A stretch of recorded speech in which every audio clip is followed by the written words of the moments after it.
Okay, next item, please. Item 5, oral communications from the audience. This is the part of the meeting that we reserve for those in the audience who would like to address the council on an item that is not on the agenda. If you'd like to come to the podium, state your name and address, and limit your comments to 5 minutes, we'd love to hear what your thoughts are. Come on up, please.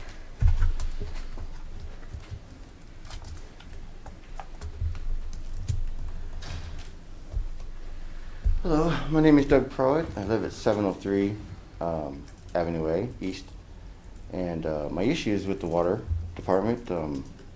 My property boundary is a lot and a half, which covers all of 703 and most of which is now the address of 709. At one time it was 705. It's believed to be changed somewhere in the early 80s. The deed to my property states a lot and a half, which would be almost 3/4 of the way that goes across 709. The water meter is at 709 is would be on my property, but the boundary lines aren't recognized properly. There's also a third party delaying payment of my checks or my payment to the city utility department, and I've asked the city, the police department, several times to help me with this problem, and they say I need to deal with the bank, and the bank says I need to deal with the police department. So, regardless, I asked 2 months ago when I was here to have the city manager check into it, and he first acknowledged that he had no knowledge of this, and I still have yet to receive any calls or any letters, except for the letter of delinquent payment from the city water department. So my issues are they go further than the water department, but if we could start there and we could disclose who the third party is that's delaying payment, maybe we could get my issues resolved. So that's all I have. I thank you for your time. Well, I thank you for coming back to speak with us, and we'll definitely look into that. City manager? Okay. Thank you, Mayor. This is one that we did investigate, and we further communicated with the governing body as to what the parameters were on this specific situation. There's a little bit of information that we can't release because it is privileged information as an account customer, but there was proper cause to result in further action being taken. And I'd be happy to share that information that was shared with you all, with the customer, so that he is well aware of where we're at. I do believe that proper communications were held from the department with the customer following that internal communication that we had. So I think that's probably the extent of what I can probably say to that and respond to that today on the record. Okay. Thank you. Well, thank you for your attention to that. Is there anyone else in the audience who would like to address the council on an item that is not on the agenda?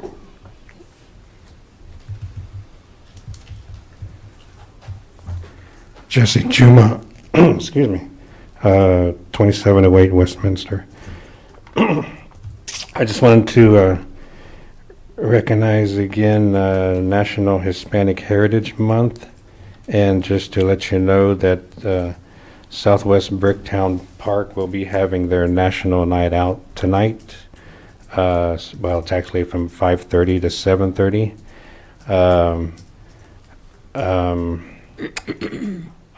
We have like hundreds of tacos that we need to distribute, so they're free.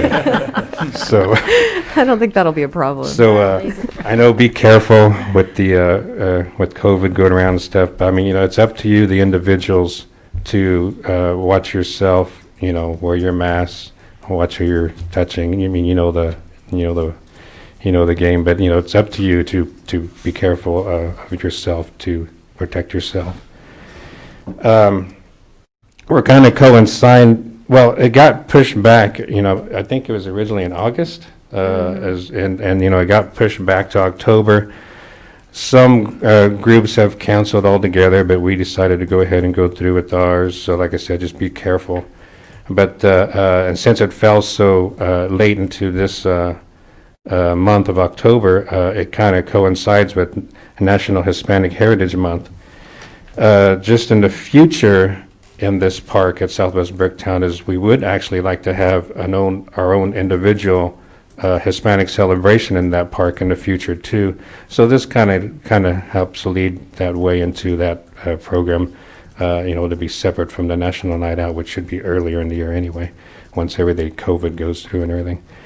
The National Hispanic Heritage Month is a period from the September 15th to October the 15th, and it's in recognition for the contributions and influence of Hispanic Americans to the history, culture, and achievements of the United States.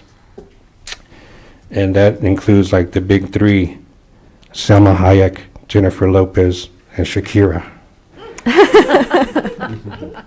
All, I think they're smelling. yeah, well, I saw, a pun aside, or anything like that. Actually, Selma Hayek has done charitable work that includes increasing awareness for violence against women and children. And Jennifer Lopez has a nonprofit that increases availability to health care for underprivileged women and children. And Shakira has actually opened schools for underprivileged children. And she's a UNICEF Goodwill Ambassador. So, that's just an example. And our own example is that, say, Councilman Garza. He's stepping up here in the community to help out. And it just so happens Steve and I have the appropriate faces on this month for that. So for Hispanic heritage. But yeah, so that's it. So come out tonight. We have a DJ still. Like I said, we have free tacos and free ice cream and stuff. So come out tonight, enjoy yourself, and just be safe. Thanks, Jesse. We'd be happy to do a proclamation near September 15th each year, if that's something you're interested in bringing before the council. Okay, thank you. Hey, Jesse, can you hear me? Jesse, is you're celebrating the heritage for Hispanic over there tonight? Am I right? Is that what you're saying? Yes. Do you have any music? Yeah. Okay. Yeah. He was asking if we have music. There's a DJ. I think they're called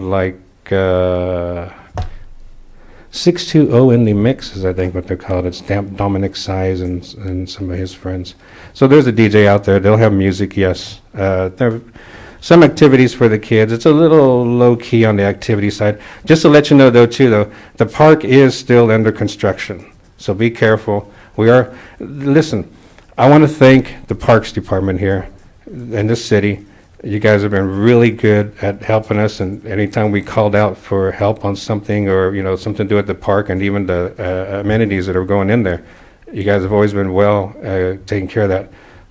Thanks to Justin Combs and Steve Allen and their crew, every time we need something, they're always there to help us. So having said that, there is new sprinklers that they're putting in still.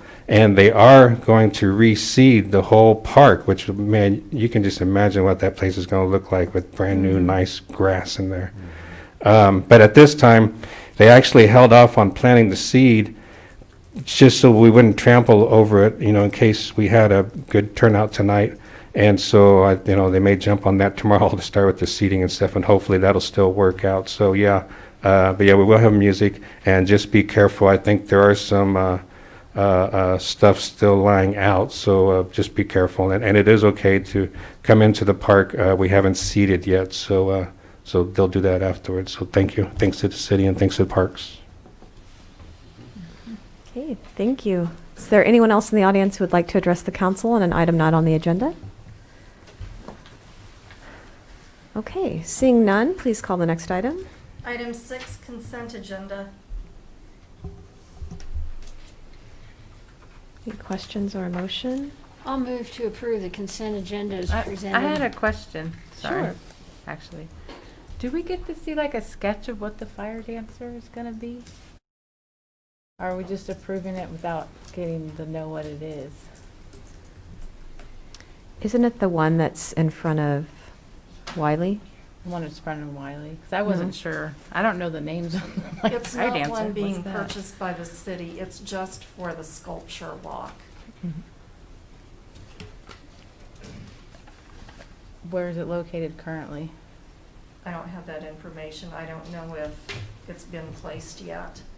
Oh, I see what you're saying. Yes, you're right. Yeah, I'm like, just put make sure something appropriate. No, I don't want to just blindly approve something if I don't know what it is.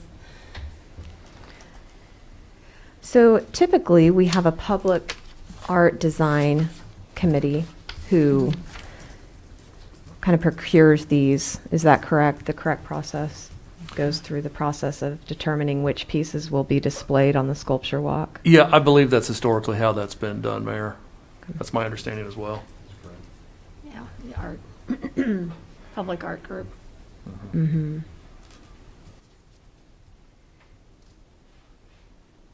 I don't know how deep you want me in the process of determining what I think is attractive public art. That's a risky place. Well, I just don't. I was don't under the like impression- I don't like to blindly approve things. I'm like, oh sure, and then we end up. I just didn't want. I wanted to know if there was ever a sketch that's thrown in here if we're going to approve it, or what the exact process was. Because Well, I I'm was new, under it's the my first time impression that around. this was placed in the summer, and I was a little confused as to why we were approving it now, because I thought it was already placed, based on the contract. I mean, the agreement does say June 2020, so I was under the impression that this was the sculpture that was in front of Wiley. I don't know if there was just a delay on signing the agreements, or if the agreement has the incorrect dates on it, but the way it reads now is that it was supposed to be exhibited June 2020 through June 2021. Well, the whole COVID thing may have delayed some of that stuff, so, you know, I don't know. Mayor, we can ask Justin to come in. He probably has some additional information on this, and I know that he's in the building. Okay. I think he's watching the meeting right now. Okay. Yeah, check the conference room, would you, Chief? Thank you. While we're waiting, are there other items on the consent agenda that anyone has questions about?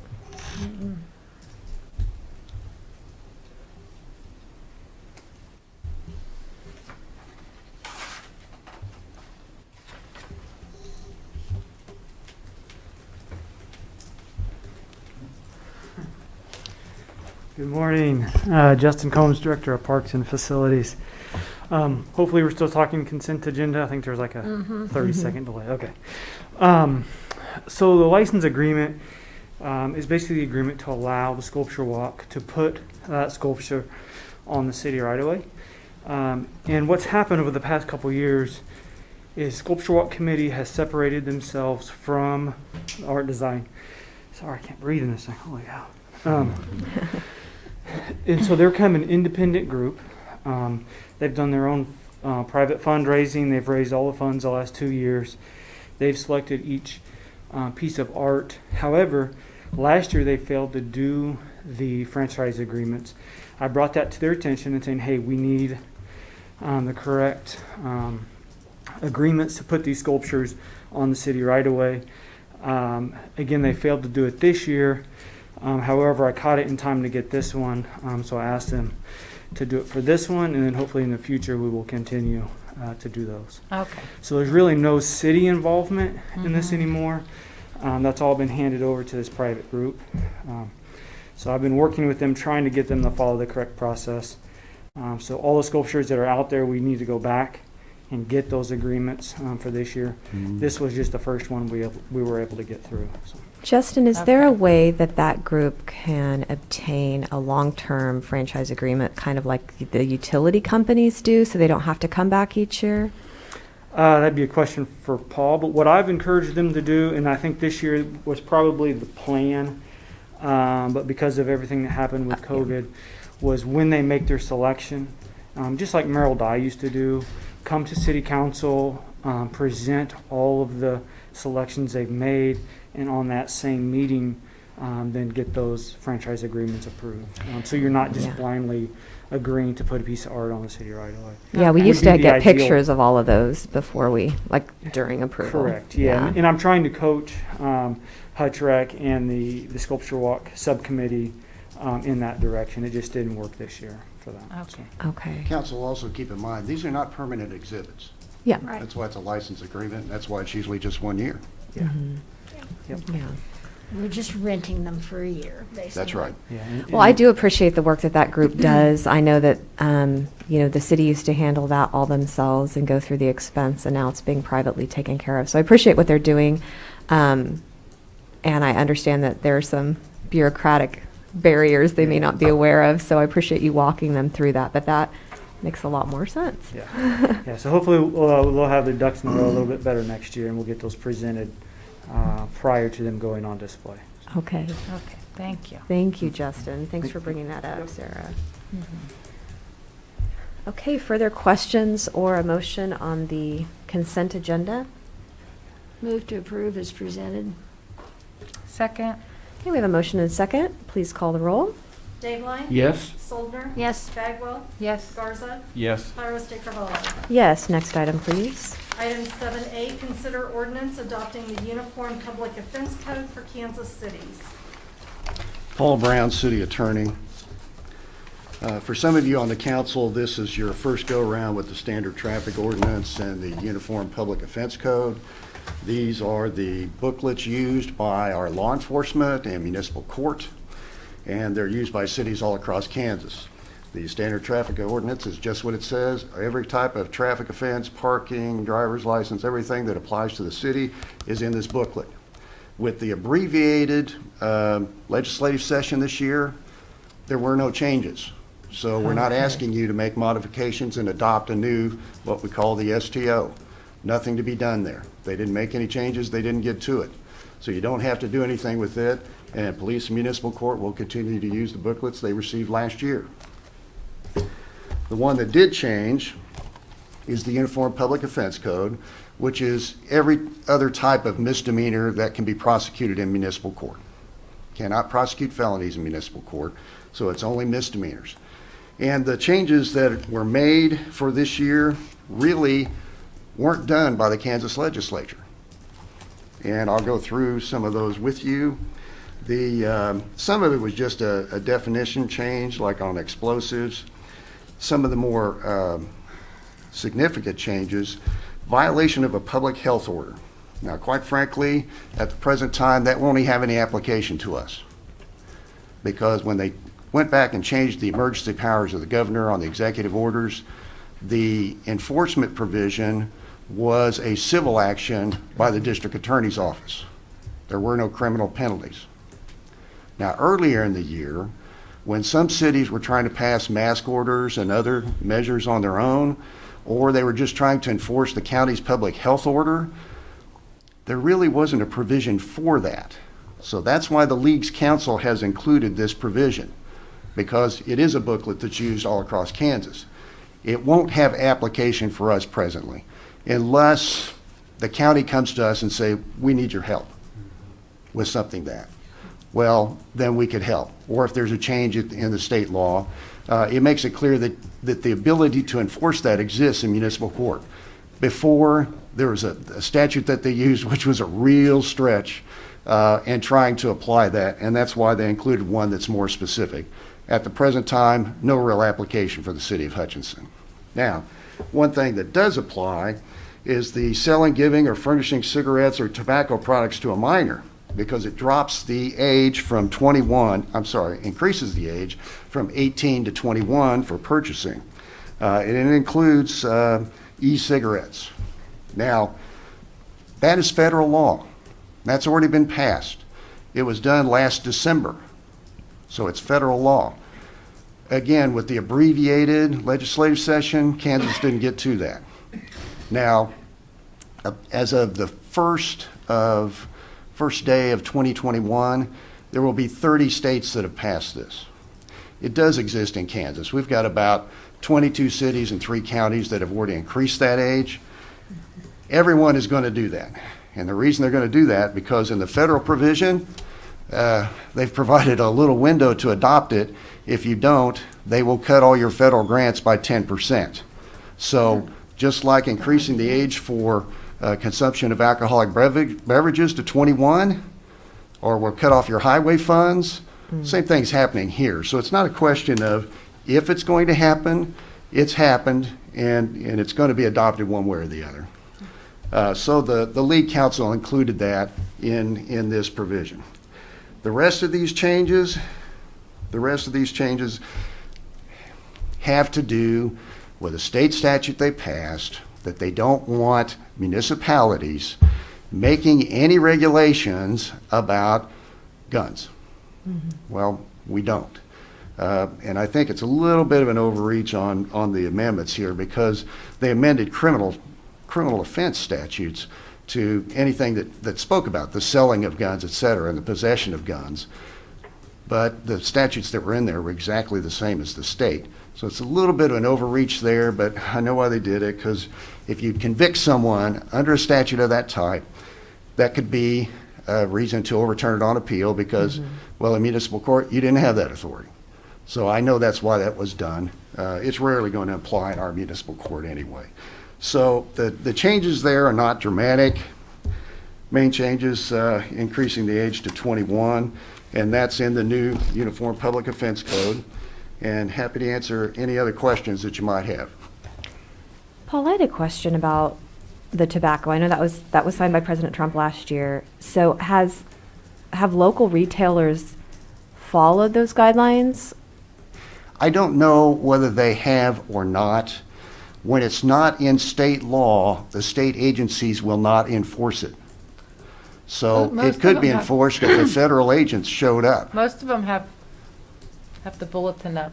Okay, I just don't want to pass Because something. they have, like, I know the ones that, the one off by my work, it's got like, I know the quick shops aren't. I know that the one by my work has a flyer up in their window, like their drive-through windows. If you go through and get a pop, it'll say, as of this date, it has a federal regulation. So as far as I know, Okay, good. I They're just didn't not want selling them any here. retailers to be blindsided, and now it's a criminal offense locally I've where had- it wasn't. I've had that discussion with the chief, and even when the council passes and it goes into effect, we would not jump out and start writing citations to business owners. They would be warned and notified that, hey, you can't do that anymore, at least in Hutchinson. You really can't do it anyway. But that won't happen. We're not going to jump out and go to every store and start writing citations. Okay. yeah, as far as I know, a lot of people changed it when the federal, because they assumed it was federal law. Yeah. Okay. Further questions? Or a motion?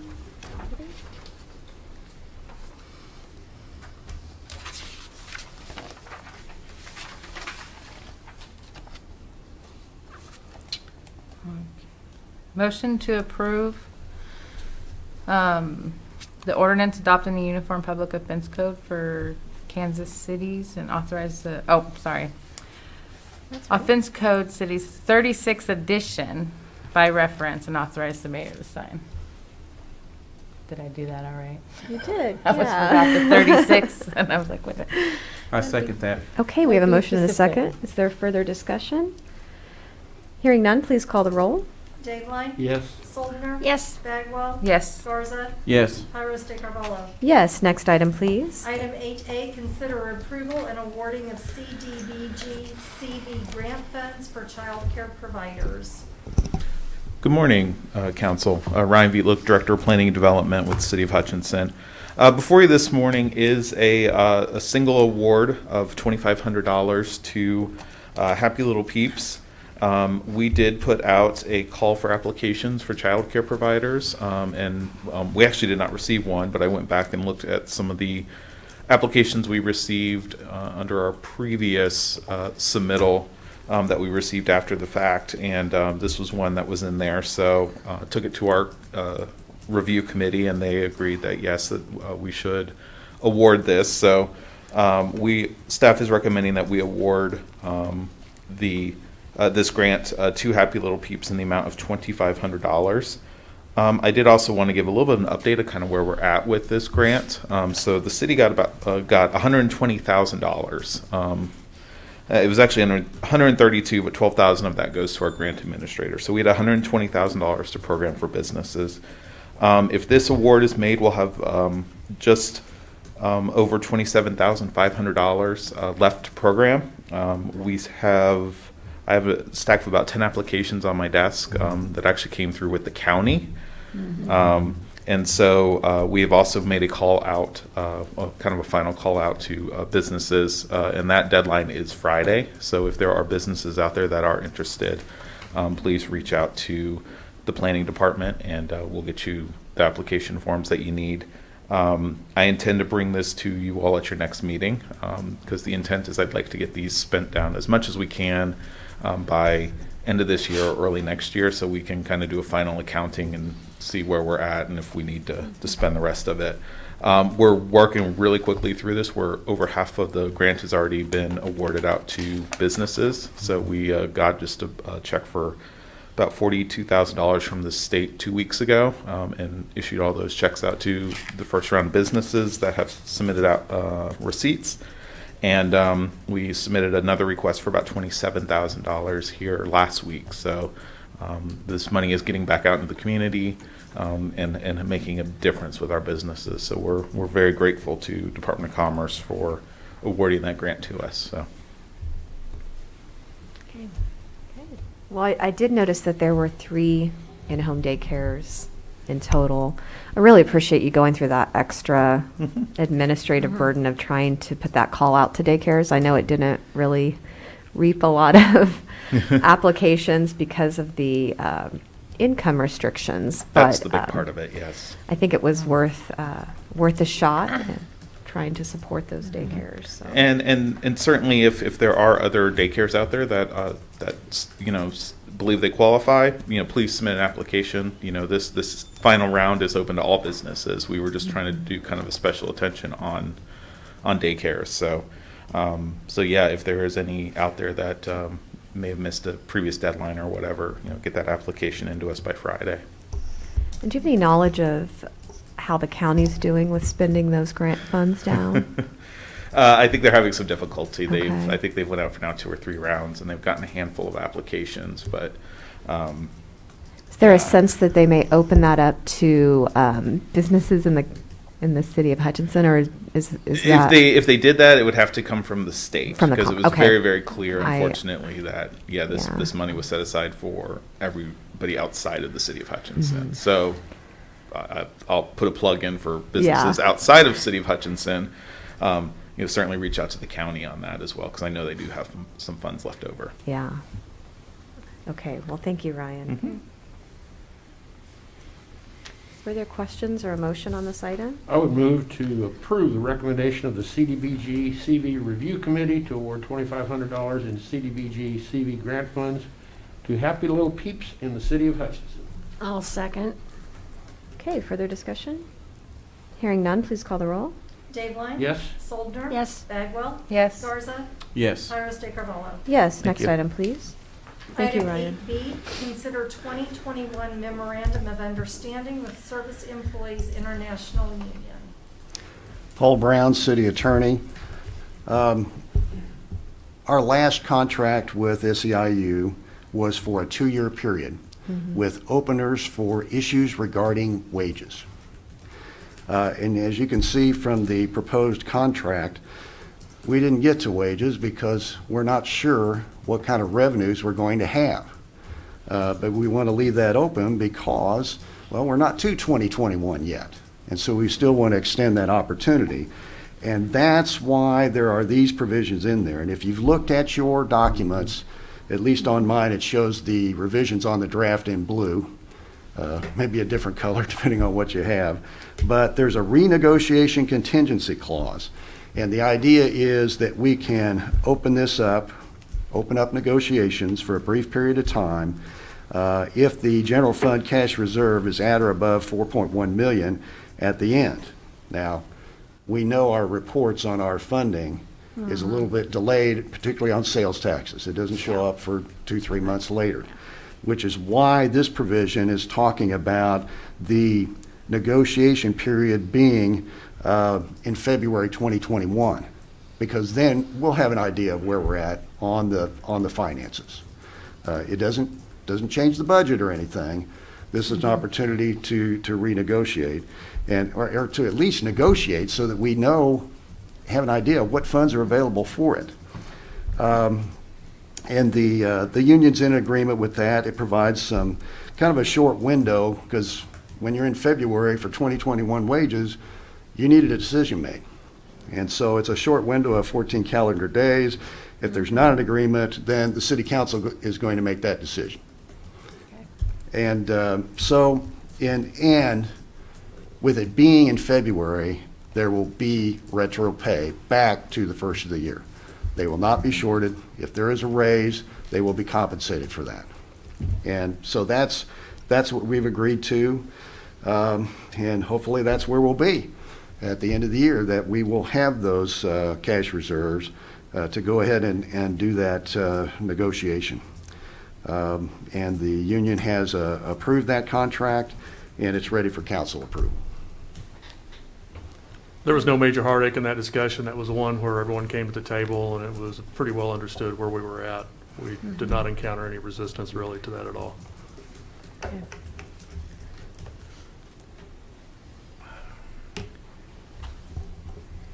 Kind of an odd way of doing it, but if they're open to it.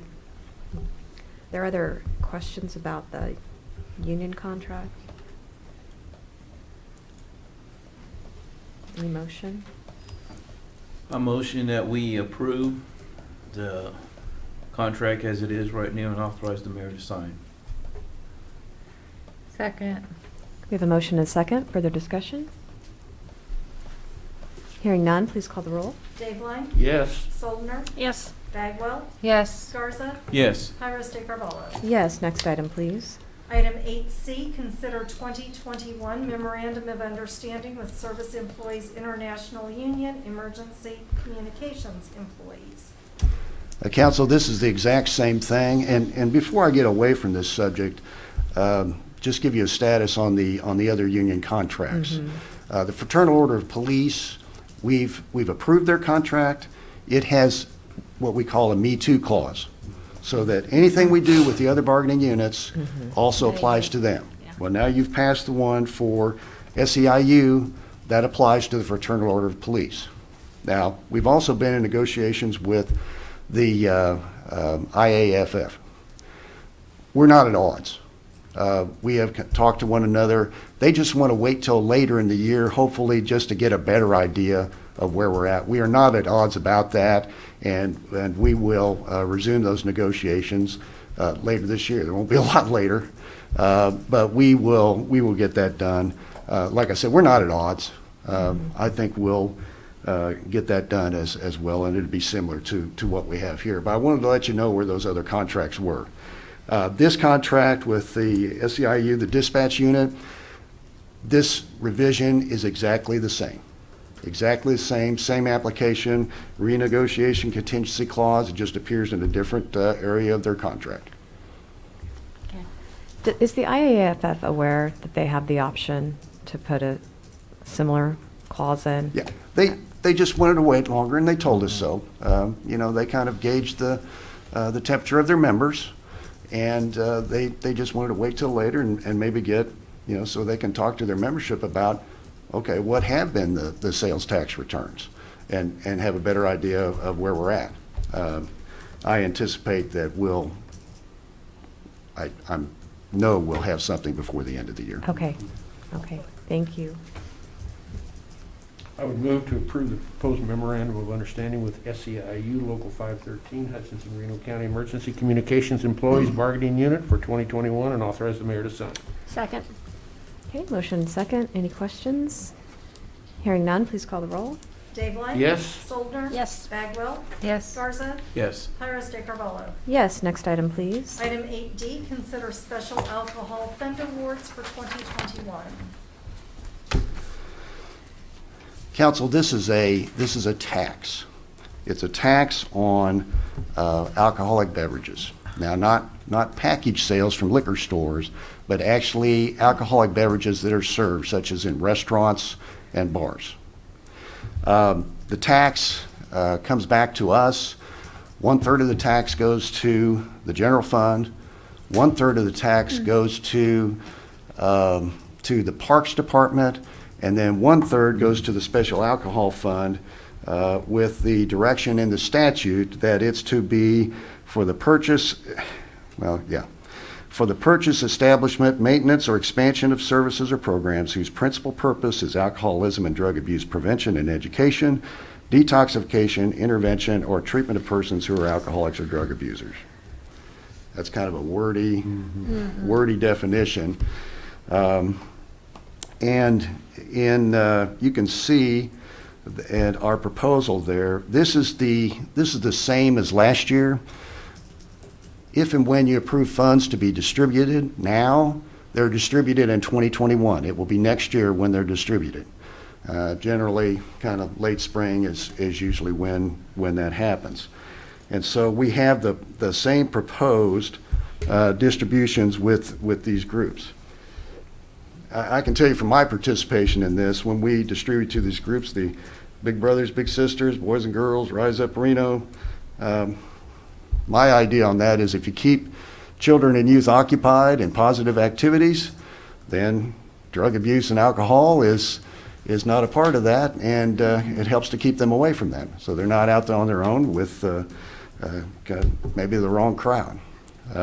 So that's what we do along with Reno County Drug Court. So we've proposed the same payments as the prior year. I'll also answer this question in advance because I know it's going to come up.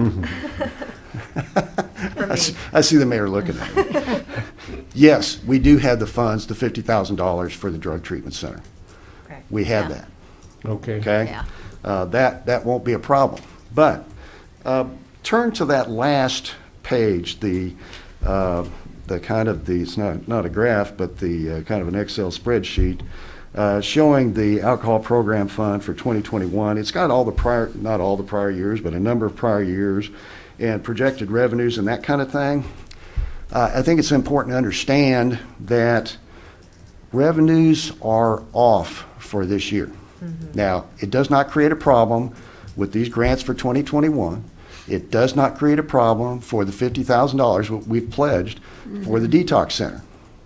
Okay, it does not create a problem with that. But it may be something to contend with beyond that, because our projections show that it's off about a third. Well, that's to be expected because Bars are closed. bars and restaurants didn't Yeah. do any business. And that's for- the impact, Yeah. because they're Yeah. not allowed to operate at Yeah. capacity. Yeah. So I just wanted you to be aware of that. It's not a problem at the present time. And it may be, depending on what happens with the detox center, if it gets running and we contribute to that and it gets to operating, there may be council input on the future of some of these funds and how they're used. But we don't have to answer that question today because it has not happened yet. So at this time, we'd ask the council to approve the proposed alcohol fund awards for 2021. Paul, do we still have a small committee that determines disbursement of these funds based on applications? It's us. It's me, it's Linda, and it's Kathy Nisley. Kathy, I think. Yeah. Okay. And we look at those, we receive the applications, and basically, these are the only applicants. Yeah, I noticed that SAC no longer applies. They may in the future if they're operating the detox center, but, okay. Questions or a motion on the special alcohol fund awards? I will move to approve staff recommendations on agency awards from the Special Alcohol Program Fund for FY 2021. I second that. Okay, further discussion? Hearing none, please call the roll. Dave Yes. Soldner. Yes. Bagwell. Yes. Garza. Yes. Tyros de Carvalho. Yes, next item, please. Item 8E, consider bids for Apple Lane reconstruction project.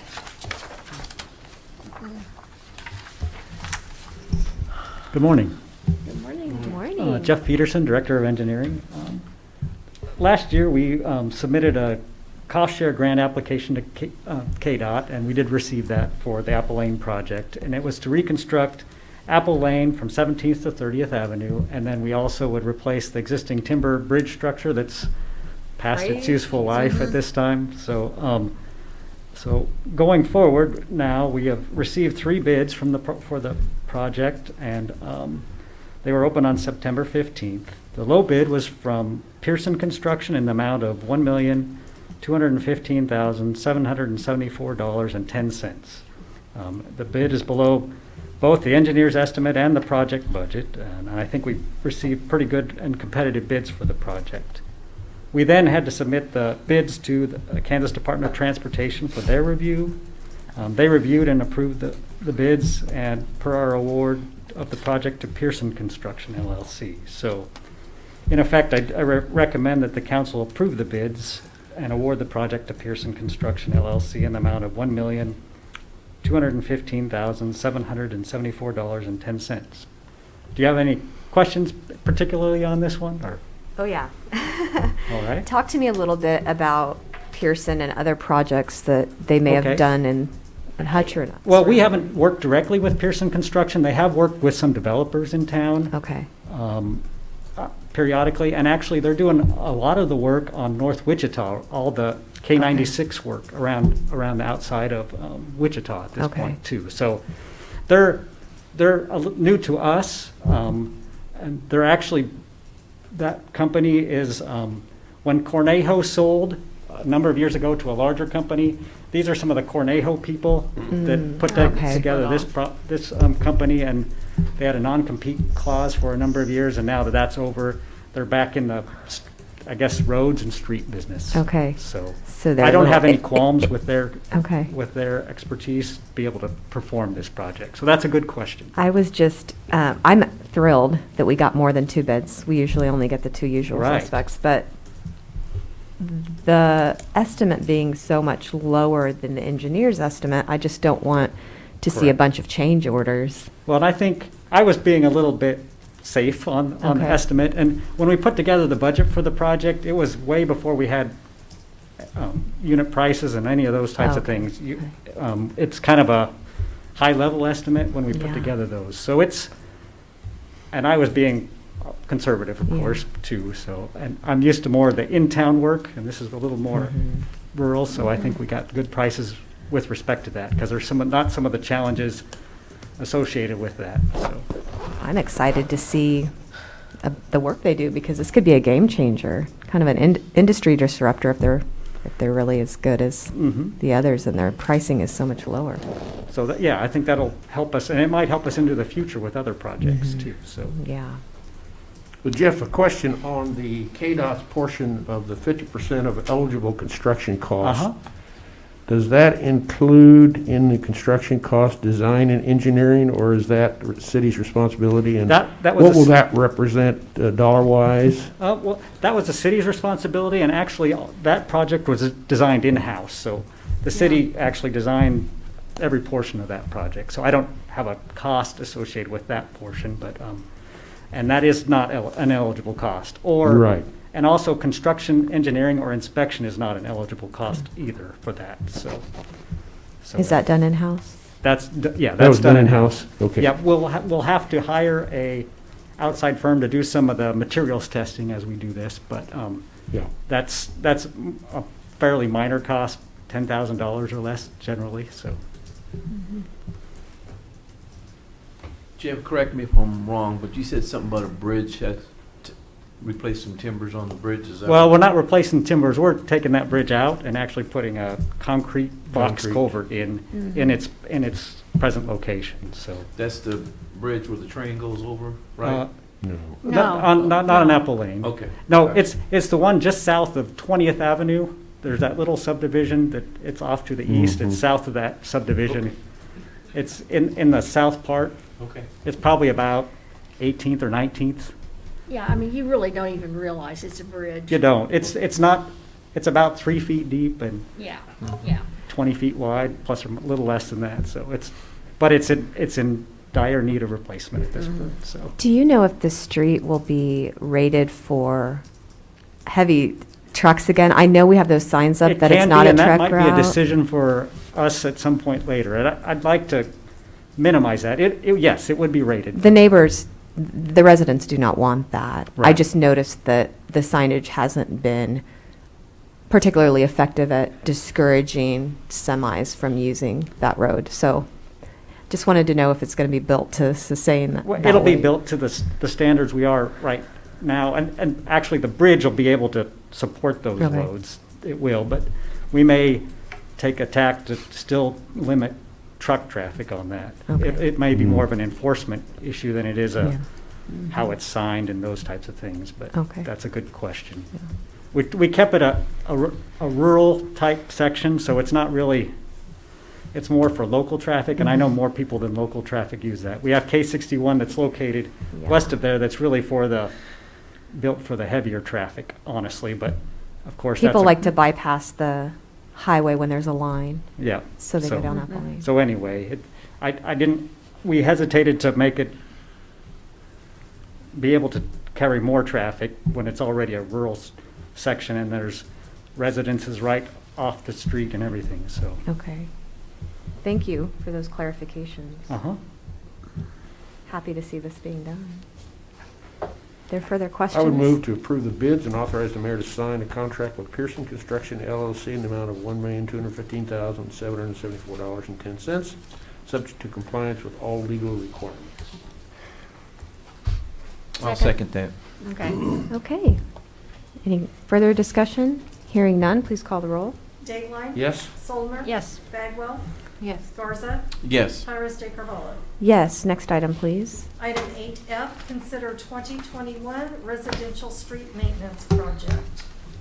Good morning again, I'm Jeff Peterson. So this Oh, wait. is all, what? No, that's right. Okay. Sorry. I thought I had the wrong thing. Okay, well, I did too then for a second. I had a question right away. So we just did a lot near Allen and kind of in that 10th Street, 9th Mhm. Street, over there near Adams. This year, yep. Yeah. And this is going to be the next set that we're going to be attacking? Correct. It'll be, the majority of the work will be in 2021, but we're starting a little earlier this year Yeah. because we included, I was kind of hoping to crack see sealing more of of the this. south side of town well, on these. we've actually this is I actually the know. last section of the whole city to cover. So we'll, Well, after. there's still a lot of, Well, some there rough is, roads and out it's hard to there. keep up with all this. so what is our having- plan on, I'm going to hit you hard on this, you know, Oh, it's that's fine. roads. We have all those brick roads that are like this, and it's going to cost a lot more money. What are our plans on that? Because I know we're doing this here, which is, there's a perception in this town that we just keep making sure the same roads are nice, and we never Well, really if you've attack. driven some of these roads, some of these aren't very nice either. Jeff, can you talk a little bit about how we analyze the roads and make those decisions about which areas to cover each Okay. year?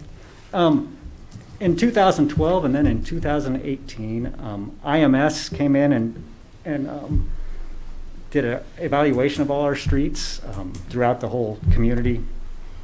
And they came up with a rating system, which is from 100 to 0, of course, 100 being the best. In 2012, we were rated at a 70, which is at a good, I mean, it's in good condition. In 2018, we were rated about 65, so we had kind of fallen a little bit. So we do use those, and they do give us recommendations on what treatments to use on the streets and those types of things throughout the whole community as an individual basis on like each street segment and those types of things. And we do take those into effect when we do some of our street projects. And we initially have been kind of following that around. We think it's important to cover, at least get through the first round of the chip seal projects for the whole community, and then we'll start evaluating those a little closer and do more spot type things or spot type maintenance on those streets that are maybe falling behind or going to that. With questions with respect to brick streets, we don't do a lot of maintenance on brick streets. Maintenance on a brick street primarily would be A lot of money. taking the brick street out and putting a brick street back. We did that a number of years ago for the area around Hyde Park because those were becoming really bad too. And didn't they approve an additional special assessment? for They did their- not on they that. didn't? Th- Okay. There was that option to leave those brick streets, and then maybe there would be a special assessment, or if they wanted to do any more decorative type things in that area. But we ended up just going back with asphalt Ripping it out and putting out. in those areas, so there was an additional one. That was just a specific bonded project, so. So there's not a lot of maintenance that goes on the brick streets, aside from if we have a utility repairs or something like that, they go back and put the bricks back, of course, because that's kind of been the Do policy. you factor them, sorry, I didn't mean to interrupt you. I No, thought you were you're fine. finished. Do you factor the brick streets into the equation of which ones you're going to do We a haven't, because complete we really haven't did a reconstruction? lot of maintenance on brick streets. Well, I mean, not maintenance, but I mean, I basically want to know if they're in your reconstruction queue. They're not really, not generally. Most of the brick streets are, well, there's some downtown in that area, but most of the brick streets in the residential areas, we haven't necessarily considered reconstruction costs. Those costs are upwards to $90 to $100 per square yard, and so our budgets, at least the maintenance portion of our budget, do not allow for us to be able to do the reconstruction projects unless we would bond those types of projects, so. I see, okay. Jeff, on the streets, I get 80% of complaints of street problems. I just, can you hear me? Yeah. Yeah, 80% of complaints to me is street I'm problems. sure. I just got one this morning when I got my coffee. I'm standing there, and I'm glad Mr. Garza's here because I'm going to bend your ear. Okay. How do you go about when people have problems in the street or an alley? How do you do that to respond to them? Do you do it in That's categories? actually the initial problem that they respond to the Public Works Department, and the Public Works Department go out and repair those at those times when they get those requests. Alleys are not, we don't regularly do alleys, grade alleys. It's on a request basis. So we don't just go around and cover all the alleys unless they get requested, and then they go out and grading takes place. If it's like a street problem, depending on what it is, it could be a curb or a pothole or those types of things. Those are put into our process to where the Public Works or Street Department go out and then repair those when they get those. Yeah, so I'm glad that we're doing some streets here. My main issue is budget-wise. Okay, we can't do that. We're gonna have to bond that. I was looking at the other day about the graph that the city put out on where our dollars are spent, right? And I would think, and I just find it unusual, the fact that our city spends more on parks and recreation than it does on public works, engineering, and economic development combined. Because that's what spoke to me when I seen that particular graph. And then we have problems about the fact that our road conditions are not the best. And we really can't keep up with them. There's going to be, even if we do a rotation and the amount of time it takes us to cover them, there's always going to be ones that are degrading. And then we have the brick problems where it's like going over a roller coaster when you're trying to drive through these neighborhoods in the south side of town, which is often forgotten. So I'm hoping maybe next year we can reconsider the fact that we should probably fund our core services before our parks and recreation. And I'm not saying we shouldn't fund our park and recreation at all. I just think it's concerning as a city. Like I said, that if you were to combine what we spend in parks and recreations and our economic development, it's still less than what we spend on parks and recreation. And maybe we wouldn't have so many troubles on trying to get the right streets done. But that'll be with another discussion. I'm hoping when we have our city council summit together, or our discussion between the long-term goals. Which, just as an update to that, Sarah, I did reach out to the Kansas League of Municipalities for some suggestions on different facilitators for those type of strategic planning sessions. And city manager is reviewing those suggestions and will come up with a recommendation and some potential times for us to meet, hopefully before the end of the year, so that we can go Okay. into next year with some goals Yep, in mind. that'll be great. One last question. The chart you're talking about separated out the capital improvement projects and bond payments. So when you see parks, there's a separate portion of that, so that doesn't cover everything that's done for streets and larger projects. I just wanted to clarify that. No, it was less than a penny on that one. So if you still add them up, you might break even. Jeff, one more question. Don't we have a truck that's basically made, a service truck that goes out, fix potholes? Don't- I think we do right Yeah. now. I'm not We do. really a part of it. Yes, so- they're going so around I think fixing they, potholes. I'm not sure when that got purchased, but, Yeah, well, we do have a Pacific truck that does that, because I see them out all the time. okay, good. And the reason I bring this up, this gentleman told me about a month ago about his problem on the street, and he said they still haven't finished that. So I'm just saying. And I can't speak to that because Right. I don't coordinate Right. that portion. Probably but- works director, yeah. But I did tell him that we have a truck that goes out Okay. and fixes potholes, so, and, yeah, okay. However, if people don't report the pothole, there's no way they're gonna know that the pothole is there. So I think Correct. it's incumbent upon the citizens to make sure that they fill out the pothole request form online or call Public Works. Mhm. So, That's true. because I know the truck doesn't just drive around town looking for potholes, or at least I assume it doesn't. I don't believe it is because there's other items that they need to be working on at the same, Yeah. at the same Yeah. time, or they're already busy enough to keep. that That's busy. correct. It's dispatched out on a specific list that comes in advance when the truck goes Yeah. out. Correct. Jeff, I've got kind of a technical question, if I Okay. can. Uh-oh. You list here, and we're familiar with some of the background of the processes, the chip seal, the double chip seal, the scrub seal, and the crack seal. Uh-huh.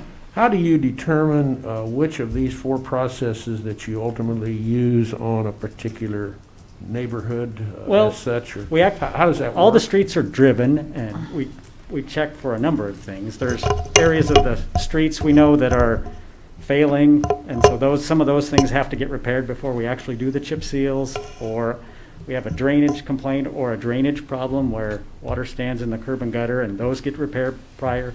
But actually, they're driven specifically to kind of check out, and we try to lump them in an area if we can. Right. And try to get the most bang for our buck. So if there's light cracking and those types of things, a single chip seal will work. If we're getting to be more cracking or some alligator cracking where it's kind of, I'm not a good, but it's kind of, a lot of cracks like that, we maybe do a double chip seal, and then for the scrub seal, which we just started doing last year was the first year Right. on South Severance and South Halsted. We've kind of reserved that to where we have a lot more alligator cracking, or it's a higher traffic road, because I think it provides a lot better maintenance on it, and the upkeep is less going forward. So we have, kind of holds the road together and keeps it performing like it needs to, so.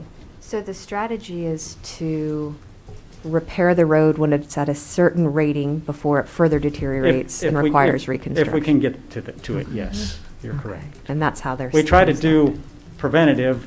It's an imperfect, we have 290 miles of roads, and we only can get to so much each year. So it's a tough process. And we do spend a lot of time putting these plans together and trying to get coordinated, even just doing the repairs for each one, so. Thank you. So you've kind of went through about half of my slides already. I'm sorry, I know you haven't even gotten to your presentation. No, that's fine. I'm glad you did. I'd rather answer the questions when I can, so that's not a big deal, So anyway, initially I talked about our funding, and there's some of the different sources: the quarter-cent sales tax, the growth fund, special street fund, and our street reserve funds, which the street reserve funds, they're kind of a dwindling amount. They're essentially funds that we've had extra, like if our project actually comes in under budget and we have some funds that remain from that year.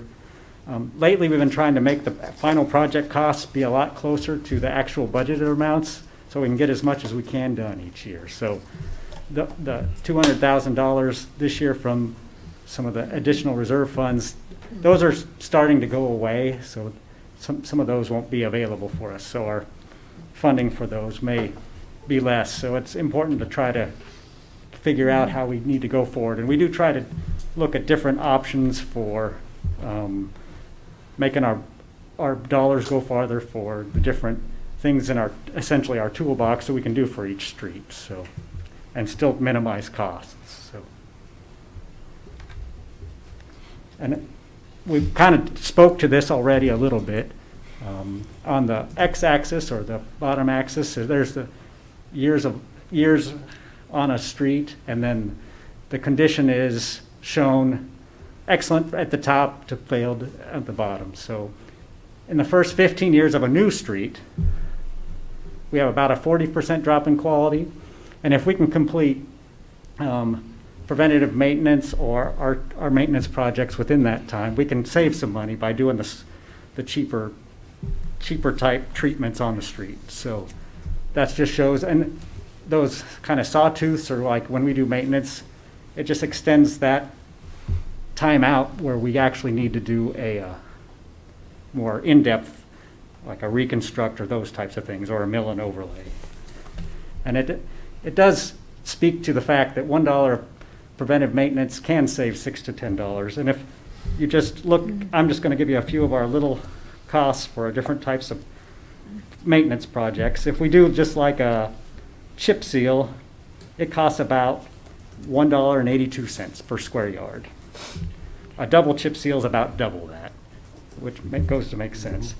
But if we have to get up to a like 2-inch mill and overlay, that costs upwards of $14 a square yard, plus or minus. And then a reconstruct, like I had mentioned earlier, it goes up to where $90 to $100 a square yard. So the amount of street we actually can work on is not a lot comparatively. So, Jeff, let me interrupt for just a second. That kind of speaks to the issue of the brick roads, because when you do a reconstruct on a brick road, you're getting into the subgrade, the complete Oh, yeah, reconstruction. it's the whole It 9 is, yards. And so when you analyze. and they've served us very well. the But we brick can't streets. forget about them either. Oh, it's can't. too much of a big deal. Let's not worry about You, it. you can't, in every city I've been at, it is an issue that you get back philosophically into this discussion as to how much more can you get by doing a total, an overlay, maybe a 2-inch over the brick, which is not advisable. It fails And we have pretty lots of our quickly. streets are actually overlaid over brick. Quite a When you number have, of them. But you can't utility do that cuts. with the roller coaster ones. You'd have to grade We'd it have to, down. we'd have to fix those before. When you that get into happened. utility cuts on those same roads, you then force yourself back into that same issue where you have an imperfect surface and it's almost impossible to get it back to a pavement index score of 7 or higher. It's a problem. But I can tell you almost every city in Kansas or in the region faces this issue. It's also one where a lot of neighbors, residents will tell you that, yes, our street is bumpy, we don't particularly care for it when we're driving on it, but it does serve as a traffic calming Yes, it does. factor. Quite a bit. And I have kids, It so keeps I speeds want, low. you will hear that. You will hear that from people that live on those streets. Please don't touch my brick streets. Yeah, they're not perfect, but they do serve as a traffic calming mechanism. And then there's others that live on that same street that absolutely get rid of the brick. I want an overlay or a total new construction, including road base.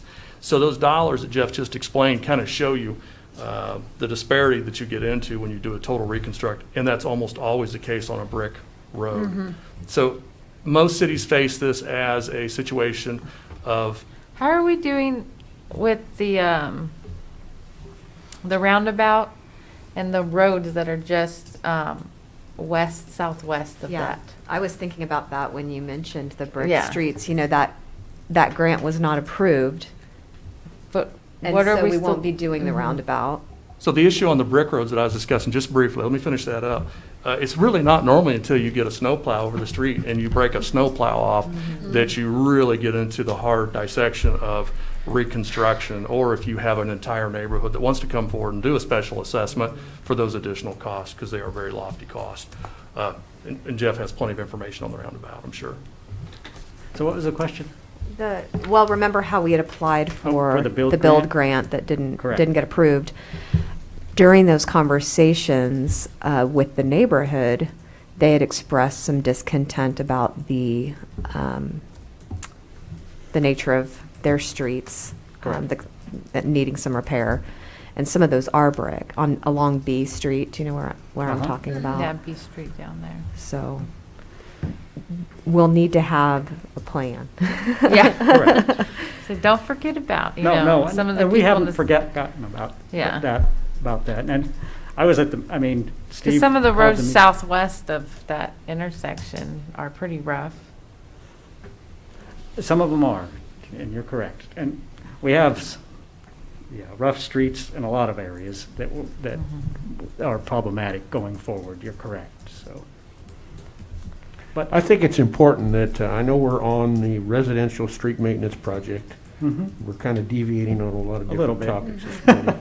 it's okay. But I think in fairness to the general public and the citizenry, it's important, and Jeff, I don't know if you have these numbers, of what our total CIP program is for street maintenance, including arterial, major reconstruct. That's a substantial higher number than this Yeah, it's- $894,000 Yeah, it's- that we're it's spending about- on residential. 2.5 or 2.6, and I don't have that. That's right. Oh, that's just from memory, which my memory isn't always perfect, but it's 2.5 to $3 million, I believe, just on, that's just maintenance. That's not on reconstructs or any It's of not that on stuff. reconstruction, that's just on maintenance. right? Correct. Yeah. So So I remember- think it's important to make sure we appreciate what our total investment is on our total street And maintenance program, including our It arterial. stayed relatively stable. This is a little less. Yep. The residential is a little bit less this year. Last year was a little over $1 million, and this year it's about $900,000. 9, okay. So Is that due to a budget cut? It's For more 2021? due to amount of reserves we have remaining. Because All right. last year we put in Okay. about $500,000 of reserves. We're, like I said, we're getting close enough. I got to be careful with how, I don't want to overspend the money we have to do that. So I Right. have to balance that a little bit. When you have $600,000, it's easier to deal with if we have a project that goes over budget or those types of things. So Sure. this way, I try to stay within the budgeted amounts on the CIPs, so. Anyway, Sorry to interrupt you again. that's okay. We've kind of talked about the most part. Maybe I'll go to the map because we've talked about that. Yeah. Like I said, we do the crack sealing this year. This is included in the project. These are some drainage complaints drainage, curb and gutter repairs that we'll fix prior to doing the chip seals in the residential areas. Those are the ones that actually impact the street. We typically don't have the funding to fix every one where if the water's still contained in the curb and gutter and doesn't get out and impact the street when we have standing water, those haven't really been able to get fixed yet. We're hoping to get to that point at some point. This funding is from the stormwater budgets, so we use that to try to improve those types of things before we actually do the project. And then, of course, we do the chip seal or double chip seal. The scrub seal, which we've used in a couple places, and I think that'll help make some of this year we're doing it on a collector street, which would be more of our arterial and collector portion of the project. So that portion will be funded back into this project. That we're doing stuff on Halsted Street from 24th to 43rd. But anyway, here's what we're doing this year. A single chip seal is the blue. The double chip seal is the red portions. And then the double chip seal with a scrub seal is on the green portions. So.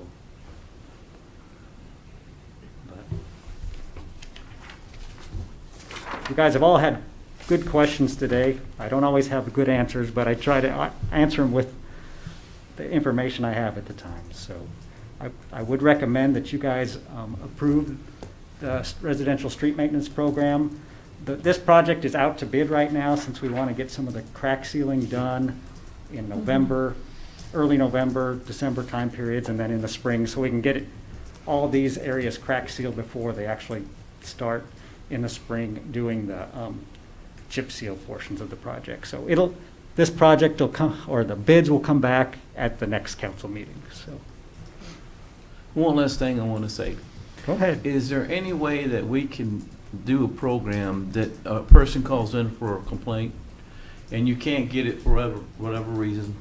Is there any way we can call the citizen back? Because I asked the citizen, did anybody call you, tell you about why we can't get to your problem?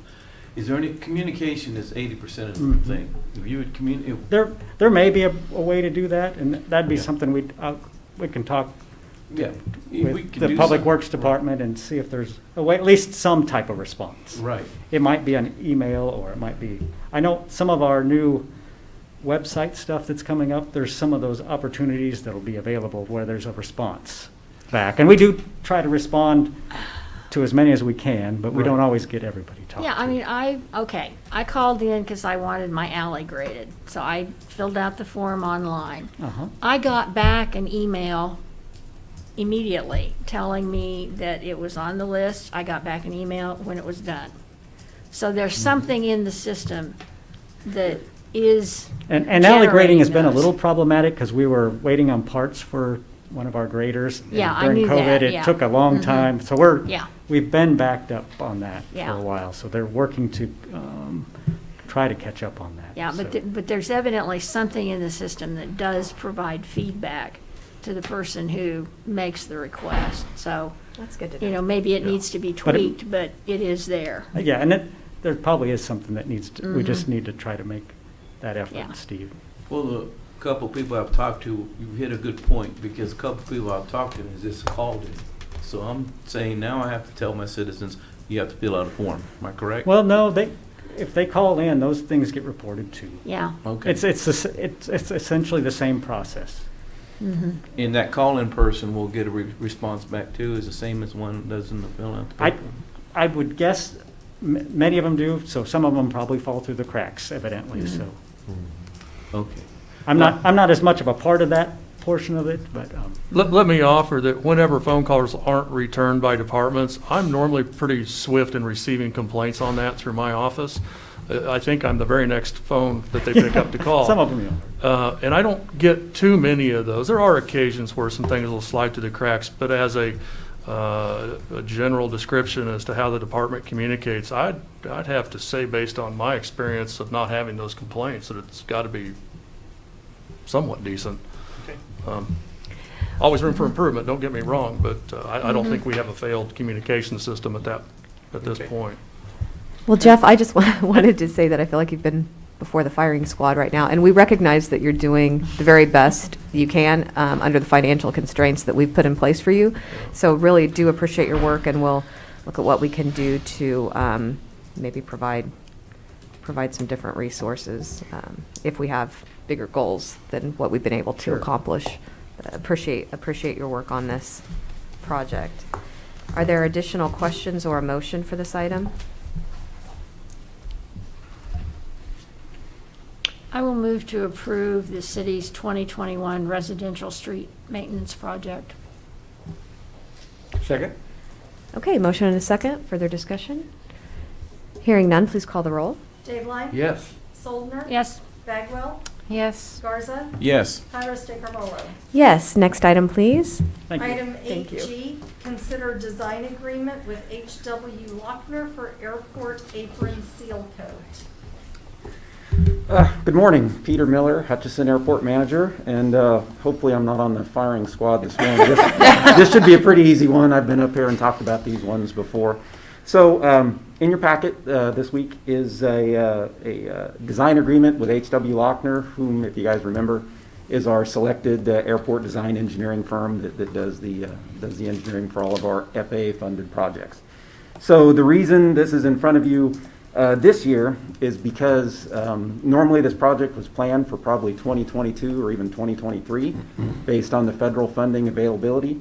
But because of the CARES grant and the fact that the FAA is paying for 100% of our current projects we have going right now, they asked us back in August if we would like to move this project up a year because the funding that they had set aside for this project is now, or for the project we've got going right now, is no longer needed, so they can apply it to the following project the next year, which is, in this case, the transient apron aircraft parking area at the airport. So the transient apron, for those of you that have been out to the airport steakhouse, when you look out the window to the east, That's the transient apron. That's where the aircraft come that, you know, if they're there for multiple days or too big for the hangars, or passengers and charter aircraft and stuff like that, that's pretty much where everybody parks on that area. So that's public use apron. That's why it's available for federal funding to maintain that.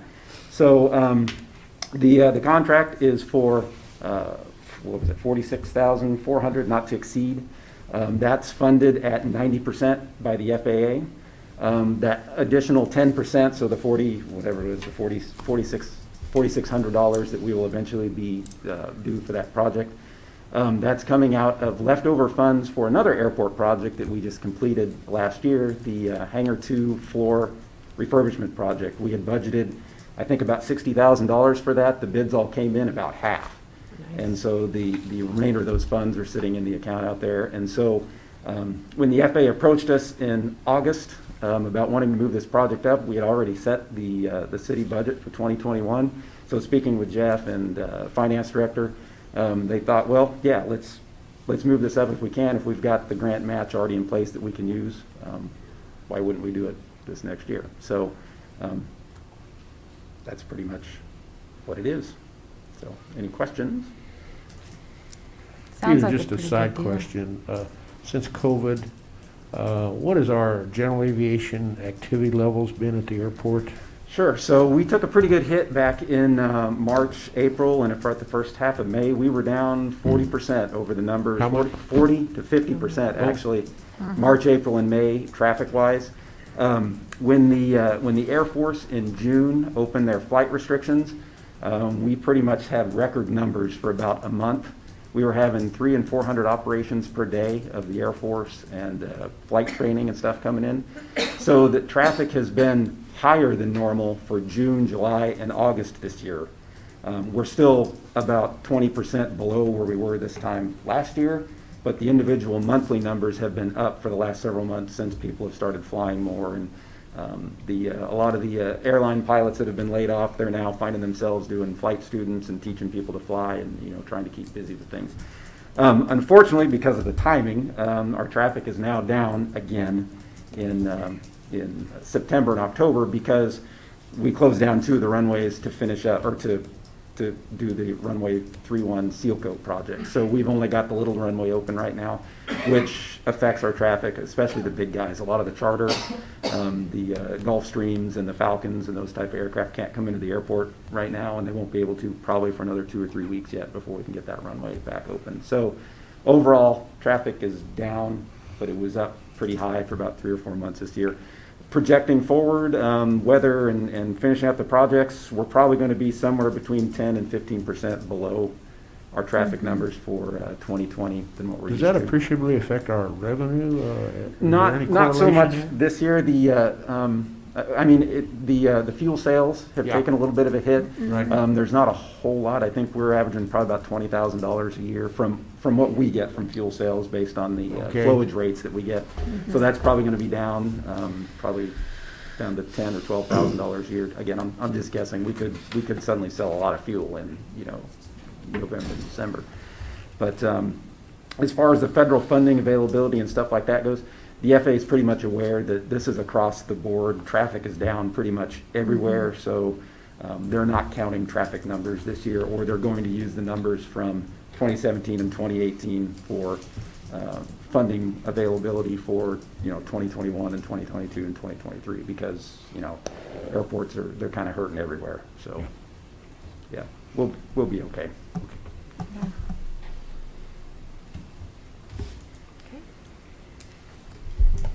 Are there further questions, or is there a motion on this item?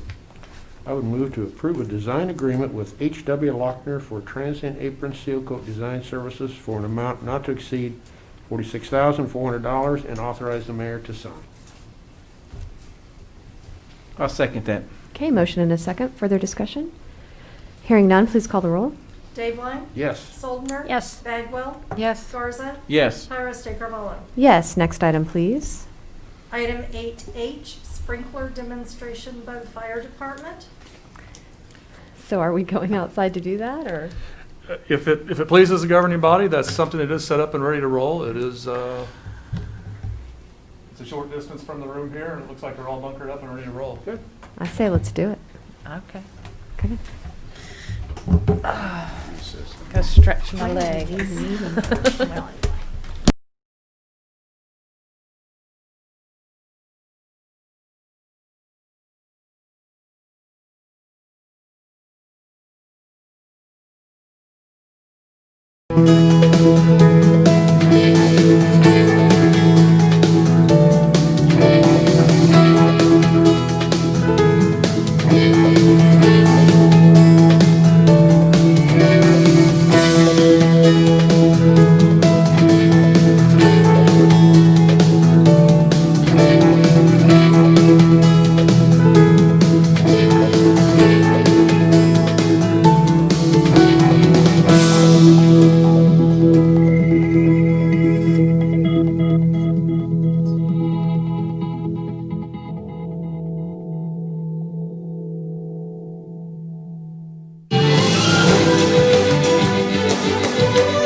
Next item, please.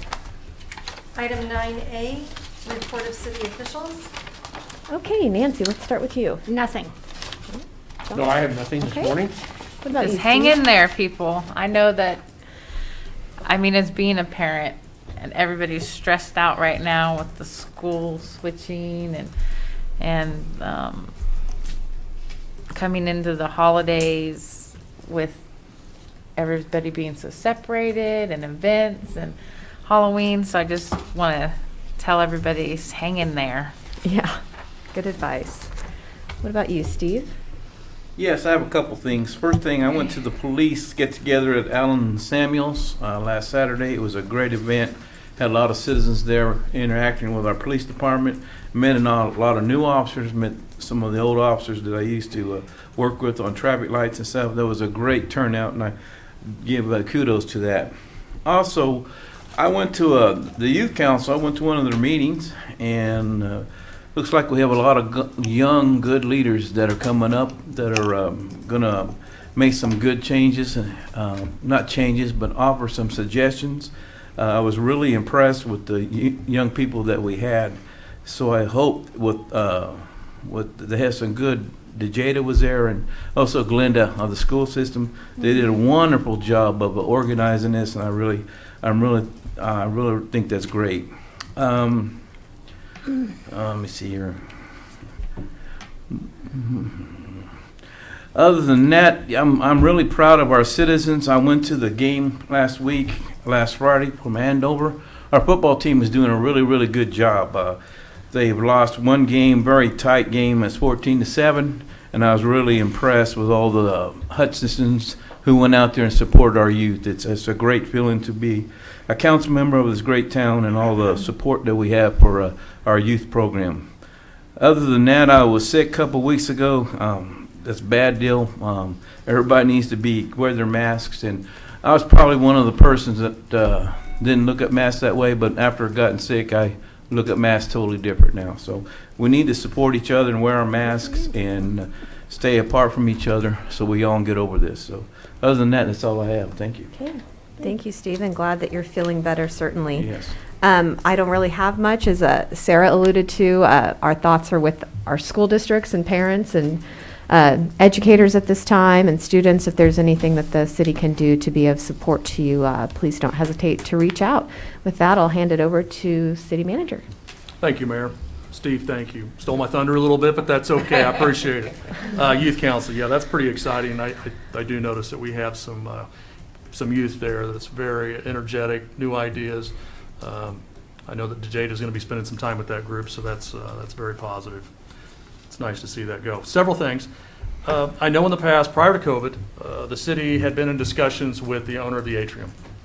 And certainly COVID has changed the market dynamics a little bit of tourism and how those numbers tick. But there was some leverage and mechanisms the city could use to incentivize ultimately private ownership of that facility and to make some improvements. There's not a lot I can get into without going into executive session. I know you all are going to have a lot of questions because I did. I was not familiar with it. You guys as new incoming council members, I'm sure will have some questions. Probably the best way, if there is an interest in facilitating this and being a participant in revitalizing that community investment, there's various ways the city can do that, but one of the best tools I think is for us to tour that facility. And if you have already, great, but I have had communications with the property owner, and he's willing to come up and invite us through the facility so that we can get an idea as to its current condition and state, so that when and if those discussions go forward with the governing body, you guys will have a better idea as to what that asset looks like and some of the limitations of what it has to offer. We have not entered into any purchase agreement as of this time. There's really nothing formalized right now. Safer to say that it's a discussion at this point in time, and one that certainly warrants you all in having background and information and an understanding of what that structure looks like. If there is an interest in doing that and taking that tour, let me know. Or maybe better stated, if there's strong objections to it, let me know. Otherwise, I'll get something slated up. And I don't know if we can do it on a Tuesday, but I'll throw some random dates out to see what we can get. Go for it.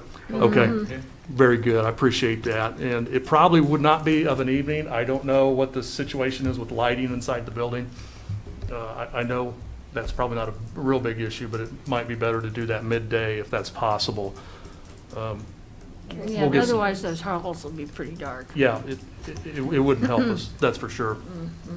Also, Justin has asked me to make inquiry. Fun Valley, we've had recent discussions from 2 or 3 individuals that wish to purchase, acquire property from the city out there. And we want to tee this up like you would see in a typical RFP process. That has happened prior for this particular property. There was an RFP for it, I believe maybe a year and a half ago, maybe longer than that. But renewed interest has caused this discussion to come up again. And it's going to be enough of a discussion that we think it would warrant kind of a work session exercise with these potential investors to have a discussion here in this room and to work some of those issues out. We think we can do that on a non-meeting Tuesday, and if that meets the accord of the group, we can set that up as well. Yeah. It would not be any time real soon. It'd probably be at least 30 days out before we could get everything organized for that discussion. But we'd like to bring that back to you and set it up that way, if that's permissible for you all. Sounds good. Okay, very good. I believe that's all I have, Mayor. Thank you. I'll rest for questions. Thank you. Okay, are there any questions of the city manager before adjourning? Is there a motion to adjourn? I second that. Oh, we need a first. Motion to adjourn. Okay. Please call the roll. Dateline? Yes. Soldner? Yes. Bagwell? Yes. Garza? Yes. Iris DeCarvalho? Yes.